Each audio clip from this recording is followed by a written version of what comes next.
Hi, I'm Laura. Hey, I'm Stefan, and you're listening to Attributed, a podcast library by Dreamdata. The purpose of it is to store and share all the knowledge that we have gathered across Dreamdata employees through our LinkedIn Lives, podcasts, and webinars. The typical topics you'll find here can be stuff like marketing, Sales, B2B ads, operations, social selling maybe. Well, for whoever does not know who Robin is, he is one of the most exciting people to talk with in Denmark. And it's not a joke because, if I imagine a party I would like to arrange of people, you would be one of the people who has to be in the party. And it's like do you get that a lot? That people really want to talk with you all the time? Well, I feel so honored. I mean, being on the party list is no small feat, I mean, I always think Barack Obama would be cool, In Denmark, in Denmark, Lady Gaga, ground yourself, okay? Okay, I get it. Thank you. But the fun fact is, so Robin and I have been following you forever. But the first time I met you was in London, and we did the run. You joined our run, and I was crazy surprised. It's Robin. Oh, you speak Danish? She says, yeah, Gaia. I was like, what? So you could be a spy, not just. I could be. It's yeah. So Robin, before we're gonna dig into everything you've experienced and so on, give a little intro how you do the elevator pitch about yourself at a party. Well, first of all, I love the hat, by the way. I really had to up my hat game. I mean, I have some cool shades that I usually post pictures of, on LinkedIn, but that hat is next level. I love it.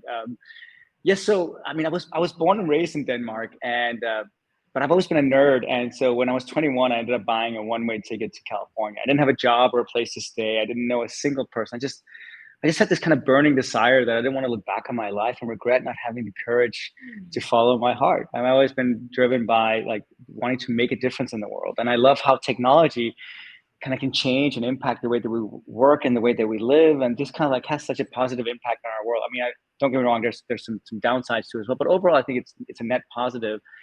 And I flew over there in February 1st, 2000, and didn't have a job, as I said. I just applied to every company I could find on Craigslist, this really dorky website, which is still around. It hasn't changed for I think 30 years. And I ended up, because this was at the height of the .com era and I knew how to code, I ended up getting a couple of job offers, and I took a job at a startup in Silicon Valley. And a month after I got there, the whole economy crashed. And I'm like, whoa, holy shit. And so this startup company with 30 people did not end up making it. So 6 months later, I was out of a job. And then I hustled my way to another job, and I found another one. And then 4 months later, that company also went under. It's kind of I got laid off from there.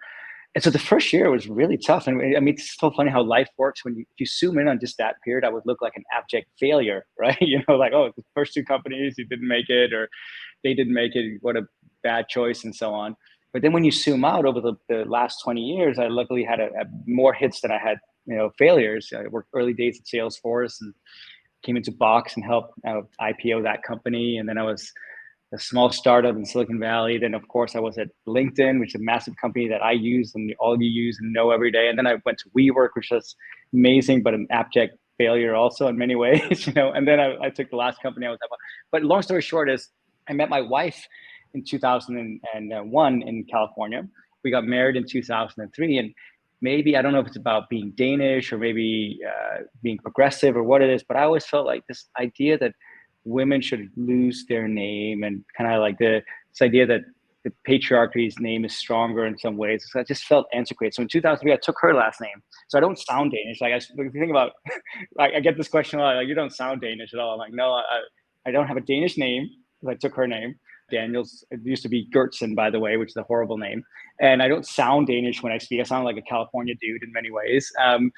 And so, but I took her name because I felt it was the right thing to do, the progressive thing to do. I wanted to I want to have a world where we're all equal and doing things for the right reasons. But it was also selfishly, I wasn't close to the family name itself. I mean, my parents got divorced when I was 6 years old, and I lived with my mother, but she had a different name. So I didn't have a strong relation to the Gertsen name, which is my dad's name. And we got closer towards the end of his life. He died many years ago, but it was never close to that name. But when I met my wife and her family, I felt really close to them, and I loved her and her family, and I wanted to be a part of that. So Amazing. And you're back in Denmark right now I with a am back in background Denmark where now. our office is, but not close to us. You're back in It's so Denmark. funny. It's so funny being back because I don't speak Danish work wise very well. So I always socially I speak Danish fine, right? But technology, language is like technology, it gets outdated very quickly. So when I speak Danish, my friends always make fun of me. It's like, oh, this is what we said 25 years ago. I sound so antiquated, so uncool.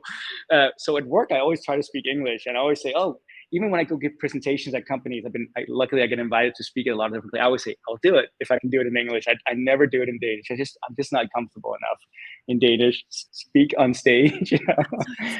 So in 2 days, I'm going to Kolding. On Thursday, I'm giving a presentation in the marketing camp in Danish. Oh, so you're so hardcore. You're so hardcore. First time I'm going to do this, like on the Can stage with 500 people. You are badass. I mean, that would terrify me. And I feel like I'm decent at public speaking, but that would terrify me to no end. No, we'll see. We'll see how it works. Okay, so we're going to dig into how to choose companies to work for, what are the successes, and I really, really loved your post today about the culture anchor. We're going to speak about that as well, because, well, we've got Robin for a 30 minutes party. Let's use that time, huh? Okay, so your career story started mostly in California. Now you're back in Denmark. So when choosing the companies to work for, what did you look for in companies?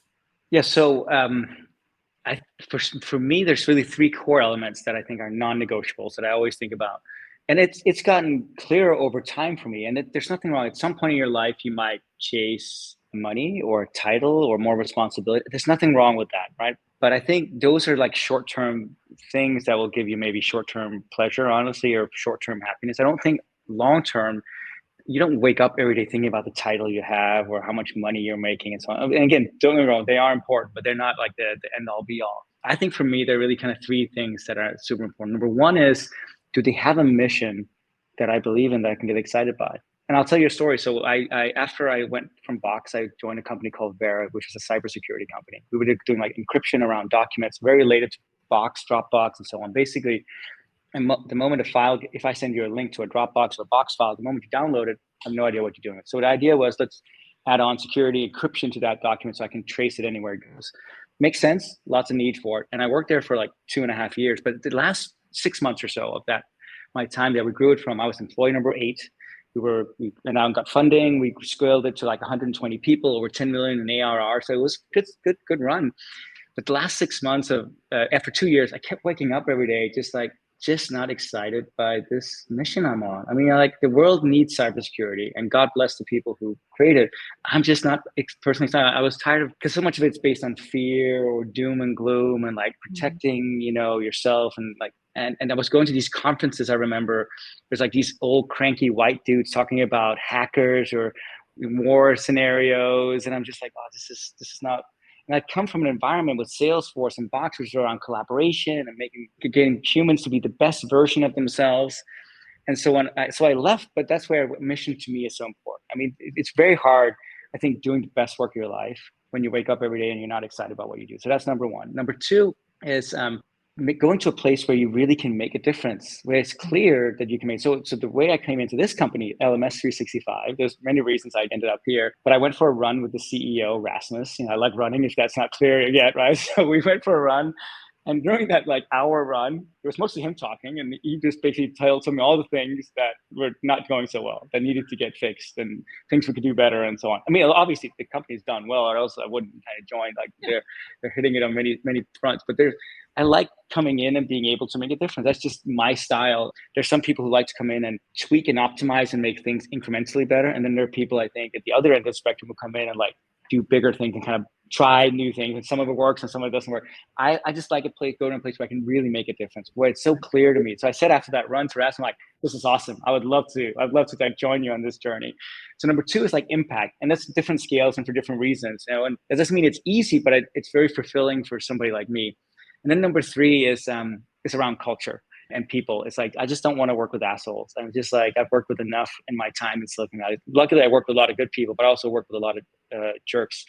So after I left Bear, this company in 2017, I was really wanting to get back into working with something that I believed in, but also just an environment that I think was much more exciting. So I was speaking deeply with 4 companies. It was Asana, LinkedIn, Airbnb, and Uber. And I was pretty like deep in these, and I love all of them for different reasons. They're all like amazing companies. And I felt like so lucky to like be able to chat with them and be engaged with them. But I remember going into the Uber office, and everyone in there just seemed kind of stressed. And they have frowny faces and a lot of tension in the air. There was no laughter or joy. And I just remember leaving going, and this was before the scandal hit and all that kind of stuff back in, I think, 2017 or 18. I can't remember, but a couple of years ago. I just remember leaving going like, you can't pay me enough to work in an environment like this. Just doesn't feed my soul and kind of what I'm looking for. And when I went into Asana or Airbnb or LinkedIn, everyone's like happy and high-fiving each other, hugging each other. And just like, there's this environment of camaraderie and collaboration and laughter and joy. And I'm like, this is kind of what I want. And of course, I ended up going to LinkedIn because LinkedIn is a platform that's just changed my life. I mean, it was so exciting to join that ride. And it's, at that point in time, it was the biggest company I'd ever worked for. I think we were close to 15,000 people. But I just like LinkedIn has transformed my relationships, my life. You know, people find me. Like, I wouldn't have those opportunities if it wasn't for LinkedIn. It's just the truth, you know. So anyway, so I look for those 3 things. I look for mission, impact, and people. And then there's a lot of other smaller things. Of course, I want to get paid well. I want to be successful. I want a company that's growing. But those 3 are non-negotiables to me. So cool. My next question actually was like, when you choose a company to work for and it feels like it's kind of a match, but what do you weight more?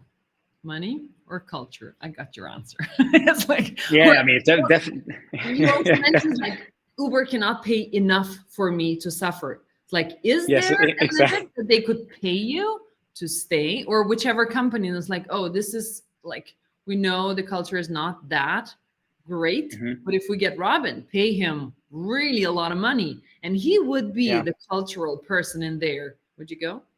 That's a great question. I don't think so. It's just not the way my mind works or the way I was kind of raised or like the way I see the world. I mean, it might sound like a little fatalistic, but I think life is just too short for this, you know? And I do know life is both short and long at the same time, which is kind of ironic, right?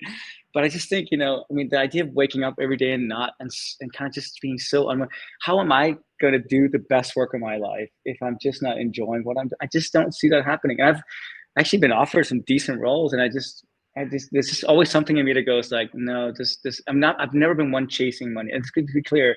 There's nothing wrong with like chasing money if that's what you need. But when I'm at least lucky enough now, early in my career, of course, I was just doing whatever I could to survive. But now when I have the opportunity to choose a little bit more picky, I feel honestly, I have an obligation to choose something, because I know that when people do great work, they unleash a creative force and energy that I think that we need in the world to solve so many of the bigger macro issues, whether that's war or inequality or climate change or all these things that businesses have to solve day in day. How are we supposed to solve this if we're not excited by showing up to work every day? It's just like, it blows my mind. So I know it's a fortunate position to me, and I don't take it for granted, but because I have that option, I'm definitely not in the mind that I want to do it just for, I'm not an idiot either. Of course I want to make money, and like, because to me, money is never the outcome. To me, it's freedom. I grew up very poor. My parents were super hippies, and I could see how much poverty inhibited people from living the lives that they really wanted. And so for me, it's never been about money. I think that's just a vehicle to freedom. To me, it's about, I don't want anybody in any part of my life telling me how to live or what to do. I want to be able to have the freedom to kind of live the life on my terms, you know? And money is a way to get there for sure. So there's nothing bad with money, but it's not to have money just to have money. I mean, it's like, how uninspiring is that? I think. Love that. And Benja has a question about similar stuff, but more about the failures. So what do you see the commonalities between the projects or companies that attribute to failure? Yeah, it's a great question. I mean, there's sometimes there's a failure. I mean, there's so many different things. It's a really great question, because sometimes it could be a failure of culture, of leadership, of purpose. So for example, let's take WeWork, which is a company that everyone knows. And you know, I came in and had the hype, when the cycle of hype was going up, up and up. You know, I came in, it was worth $20 billion, then it became worth $47 billion. And then we were going towards an IPO. And then it all came crashing down. And it was very painful. And there are many reasons for why that is. Of course, one of them was way too hyped. Now when you look back, it's easy to see. But at that point in time, it wasn't as easy to see. The way I got into this, so I was working at LinkedIn is, and they had actually started coming to me. We were asking me to, if I wanted to be a part of this. And I'm like, I'm at LinkedIn. I'm very happy. They pay well. I love the culture and mission and all that kind of stuff. And they kept kind of coming back to me and like, hey, and then I went out, two things happened. One, I was having a dinner with some CMO friends in San Francisco. And these were six CMOs from like Slack, Asana, some great companies out there that I really admired, some of my very close friends. And we were just kind of like, we would talk about companies we'd love to work for. And three of the CMOs, I'm not kidding, said that if they could choose any job, they would love to be a CMO at WeWork. And I went and go like, am I missing something? What am I missing? Like, because they've been asking me to come join. And so then I started like, maybe I should look into it. I started looking into it, the culture and the vision. I'm like, oh, that's pretty exciting. And then the second thing that happened was they reached out and said, Adam Newman is going to be in town in San Francisco and he'd love to meet with you. Can you spare an hour? I said, yes, for sure. Like, who am I to say no to that? So I met with them. It was just like very compelling. So that's how I got into it, because of the vision and the culture and the mission we're on. Now, what I think failed from that is like, I think the ambition was high. There's no doubt when you look back now, it was overinflated from a valuation point of view. But that's just one outcome. I think the other thing that happened is we were very good at selling, office space masqueraded as something bigger than office space, right? It was really kind of you joining a movement of something that was a little bigger than yourself, like being part of something that wasn't just about work, but about we want to create a different world for all of us where we're kind of in this together and so on. I think that was exciting. The moment when I reflect back personally on it, that we started talking about elevating the world's consciousness and it became so lofty, I think we started losing people from the core of the mission. And I think it was a failure, me and probably the rest of the leadership team, of not being able to articulate really well what that new mission is. I think the way you get people and the market excited about what you do is you have a very clear vision that is easy to understand, and you're able to directly connect your products to that vision. Well, so it's easy to connect, selling office space to creating a world where people have more joy in their life. That's an easy connection to make. But when the connection between selling office space to elevating the world's consciousness is like, I don't really know what that means. What is that? It's just like, and so I think we lost the connection a little bit between our vision and what we were actually offering to the world. So that was just one of that. There's many other reasons, but I think that's one. So the point of this one is, the narrative has to be so clear, both internally first, because every change in the world starts with you getting your team and employees excited by what you're doing. But if that even starts getting murky, then the market's just going to get way confused. And then, so I think we started getting too confused about what our core purpose was. So that's just one example. Another example, when I look back on some of the other companies that I've been at that maybe have not succeeded as much, it's probably been around, let me think. And honestly, a lot of macro conditions or market being saturated. When I think back on like one of my early days and I want a company that failed, I worked for a Swedish company that did two-factor authentication in 2005. And they were doing like two-factor authentication on mobile devices. And honestly, they were just a little bit ahead of the market. The market was not ready for two-factor authentication because phones weren't good enough. So it was kind of a kludgy user experience. The vision of like using your phone as an authentication device, I think made a lot of sense, but the market was not ready for it. And we ended up not succeeding really as a company. So there's many factors. It's hard to like say there's one common thread that goes through it all.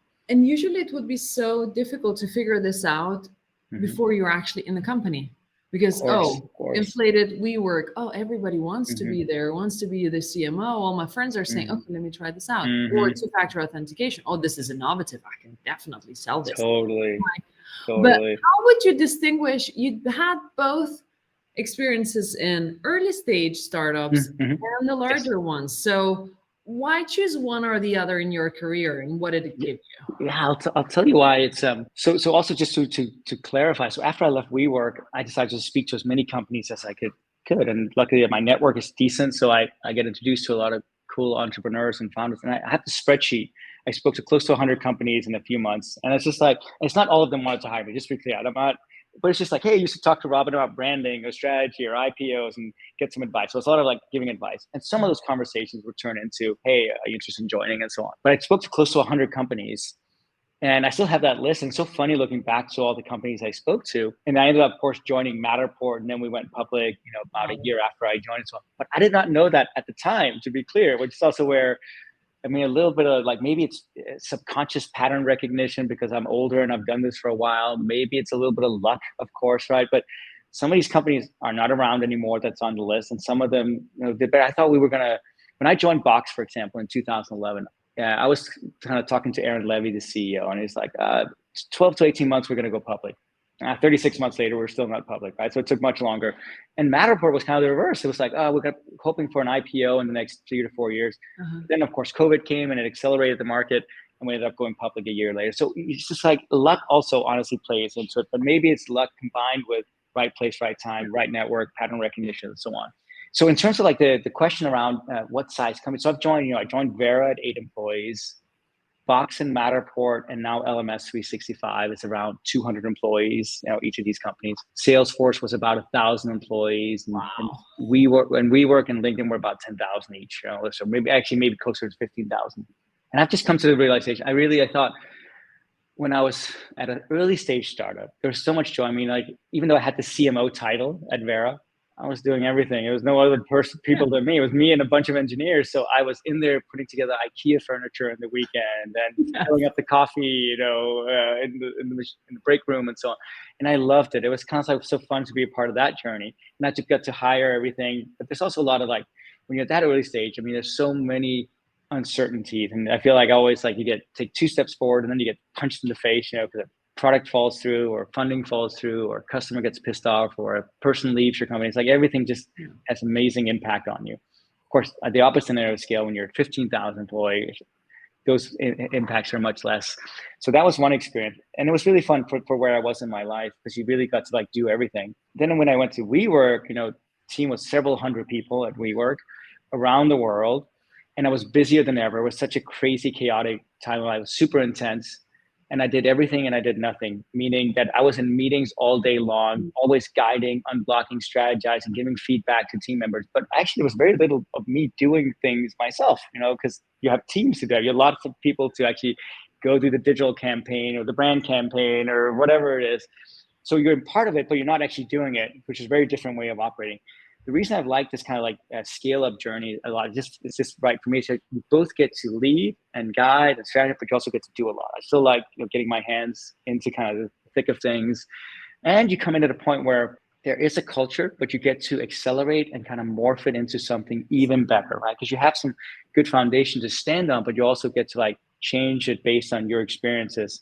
And so at the early stage, I mean, there's really no culture. You're building it all, right? And at this big scale, when I came into LinkedIn, my ability to impact change with over 10,000 people is minimal, honestly, right? And same at WeWork. Of course, being senior, you can, but it's just hard. But that's 200, 300, 400 people journey. It's super fun, you kind of get to do it all. You get to lead. It's the best of all worlds to me in some ways, and there's still so much to do and fix. And I think of it this way. There was one person who said to me when I joined LMS 365, why are you joining this company? I've never heard of them. It seems like you should be joining something way more flashy. And I said, that's exactly why I'm joining it. Because I like to join a company that nobody's heard of. And then hopefully one day, if I do my job well, you have heard of this company, right?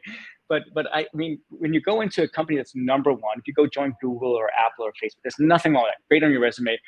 But those companies have been number one. Now, all they can go with, all they're doing is defending their position all day long because they're already at the peak, right? I like getting to the peak. I think that's super fun, that journey. So cool. Given the experiences you've got, are there any of the experiences at the job that you took you would not like to repeat? Yeah, for sure. One thing that became really clear on is I like being with people. When I was at Matterport for the last 2 years, during COVID, I joined right in March 2020, and I was there just about 2 years or so. And objectively, we successfully took the company public and we scaled the company, but I never once met my team. And of course, it's COVID and so on, but it was just honestly, I lacked the joy of being together. I don't need to see people every day. I still work kind of 50-50 or part-time remotely and so on, which I quite like when I need to do deep work. But I just had the realization personally that I like being with people. Like the idea of me just sitting 100% in front of a screen by myself is not for me. I'm 100% certain. This is just not, doesn't fit with my character, my personality, the way I like to lead. I think, again, there's some things like you and I know each other, so you and I can actually easily have a virtual call. But when you're trying to get to know people, I feel like it's much harder, honestly. And I've just again, for leadership roles and for certain roles, certain jobs, I think it's just harder. But there are other roles that they're eminently perfect for. But I've just had the realization it's just not for me. I like being with people. So this idea of just like 100% remote work, I did not want to join a company that was 100% remote. I wanted to have the opportunity to see people. That's one thing. And then the second thing is it's really just about, I would say, culture. I've been in some cultures, I feel like, when I look back, that were not very joyful. I'll give you an example. So when I came into Box, 200 people, we were doubling in size, and it was so fun. Aaron Levy is one of the best, I think, CEOs of our time. And he was just like so caring and thoughtful and had such a growth mindset about always becoming a better version of himself. And we were scaling, so we're hiring a lot of people very quickly.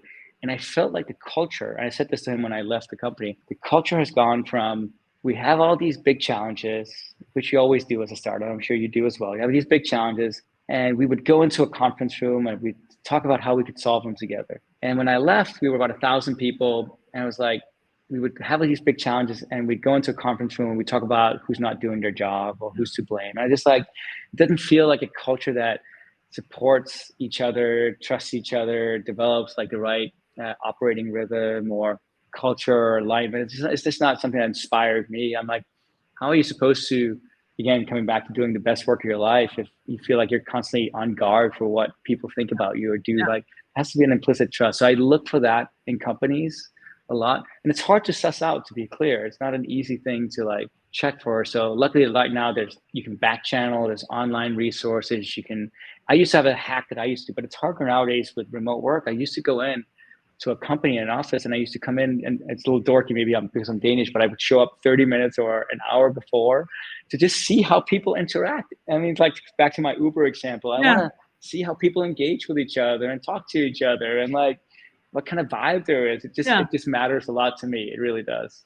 I love that. Going back to the remote work, we had a conversation about that with our CTO when we were at Inbound. And if you're moving the whole company fully remote, like one thing that San Francisco and American companies were moving away and saying, oh, fully remote, let's listen to the employees and so on, are very likely to lose out on is the innovation that is sparked when people work together. If you don't know the person in front of you, well, let's say I'm your colleague, you have no idea how I am, how I think, or what ticks, then we would not be able to create cool stuff together. And I totally like adhere to that. I love coming to the office. I love like seeing how like weird some of the colleagues are, how some of them are totally focused and so on. You know how to collaborate and build something cool together. Completely. I'm so aligned with that. I also think I advise a company called Radius. Amina Moreau, she's an incredible CEO. She's creating basically like the Airbnb, but for kind of remote work in some ways. Nice. And she always says, remote does not mean that you're by yourself. That's also, I think, something to distinguish is the idea that, you know, I can work remotely, but I can still, like, sometimes I go and have coffee in a coffee shop with some employees. It doesn't mean being in an office, but just the idea, like, being together, I think, is so important when you're building culture or you're brainstorming ideas or you're coming up with new things. I think it's hard.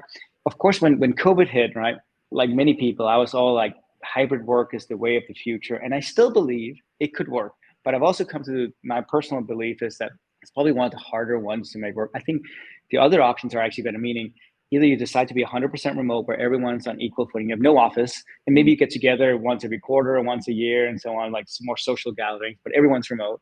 But then it has some downsides, like to your point, what you said. Or you say, we're in office first, but you're an adult. You can, Laura, if you need to work from home once or twice a week, go for it. I mean, as long as you deliver yourself, who cares where you work? But we do have an office and you can come in when you need to and you can be, but we expect you to be there sometime. I think those two modalities to me feel like more successful because I hear a lot from CEOs as well. They're really worried about this inequality when you have a hybrid, when it's half and half and some are in, some are not. You lose out on some of the cultural, I think, connectivity, which is so important for creating greatness in companies. And it's a perfect segue for your post of the day about the culture anchor. Talk me through that and how you think about it and who do you usually see that person as? Yeah, I mean, it's a great question. I think my experience is that there are some people in a company who help lift each other up every single day. It's easy when times are good, and they're so important when times are not great. And there are always going to be times when things do not go well. And having that person it's just like such a force multiplier. I mean, they're worth 10x probably the value of what you give them that person. I mean, it's hard to quantify, but it's just like, because they give everyone a reason to show up every day. The cultural anchor is so much more important than purely the high performer. Oftentimes, this is where I think about, we oftentimes as businesses, it's one of the personal missions I'm on, is I want to change the way that we reward the work that people do. Meaning, I think right now we just reward outcomes. So it doesn't really matter how you get there. As long as you deliver great results, you can be as much of an asshole as you need. And I hate that. That's not the world I want to live in. I've seen too much of that. I'd much rather create a world where we are actually also reporting the inputs and the outputs. Meaning, I think inputs are the way that you show up every day, the energy, enthusiasm, conviction, excitement that becomes a force multiplier for everyone around is so important and should be rewarded. And if not, I think you're rewarding the wrong behavior. And guess what?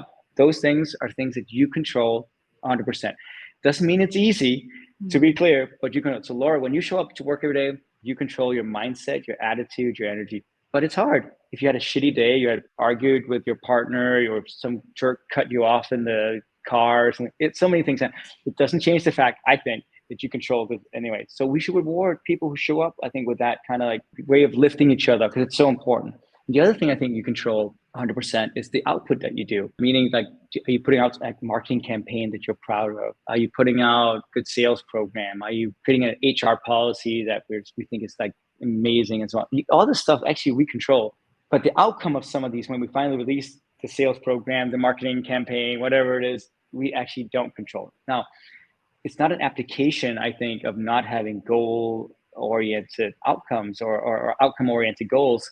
Because of course, the better input and the better output you have, the more you're going to hit your goal. So if your goal is to, let's say, hit 100 million in ARR and revenue for the next year, well, the better input you have, the better team environment, the more energy and conviction and work that you put into it, you're going to be more likely to hit it. The better output you have, the quality you stand by, the game changing, you're gonna have a better chance of hitting. So you're gonna put yourself on a trajectory of hitting that much better. But my point is, you can't control the outcome 100%. Anybody who tells you so, I think, is full of it. Right. And but we live in a world that only focuses on outcome. That's the only thing we focus on. So the cultural anchors, coming back to your question, are so important to getting to better outcomes. If you want the greatest outcomes, you got to create an environment where people want to show up every day. And the cultural anchor in your team, and we all have them. We all have these people we look at and go, wow, the energy when people show up in the office is just amazing. Because the reverse is also true. You have probably people when they show up, you're like, oh, it's a little heavy. You know, it's like, we all have those, right? And so the cultural anchor really makes a difference. I want to reward and talk about them a lot more. And I think for each and every company, it would be also important just to speak about that part. How do you show up? You don't have to be the cultural anchor, but as long as you show up with the most positive yourself, that you would like to leave a good feeling for other people inside of the company. Right. Nobody wants to work with an asshole. If you left your work today and somebody thinks you're an asshole, that might be that you ruined that person's day as well. It's like, don't be that person. That's just leave it better than you met the person. That's kind of it's so true. It's so true. Yeah, I love that. Love that a lot. Robin, you are a gift. Really, it's so nice to talk to you. And I will finish this off with a story. So I was biking back. Where I was biking back from a run. Yes, of course, from a run. I was biking back from a run that we were running with Contract Book from the meatpacking district. And I'm biking down as Tech Barbecue during that day. I was not a part of it, but I can see Rasmus walking, your CEO. I was like, oh, I need to say hi to him. I just stopped over. I was like, oh, hi, Rasmus. I just wanted to say hi. I never met him before, really, but I saw him from your LinkedIn post. Like, hey, Rasmus, like, what a cool hire you did. I was like, how's it going with Robin? He said, yeah. So it's really amazing. Like, we were growing really nicely, like 5 to 10% every year. We were very happy and very successful. And then we found Robin, and he says, this is not good enough. How can we do 2x, 3x, 5x, and let's make a plan for that? So, oh, okay. So we're going, like, we're sitting down into his rocket now. So he's happy. Everybody's just really happy to have you.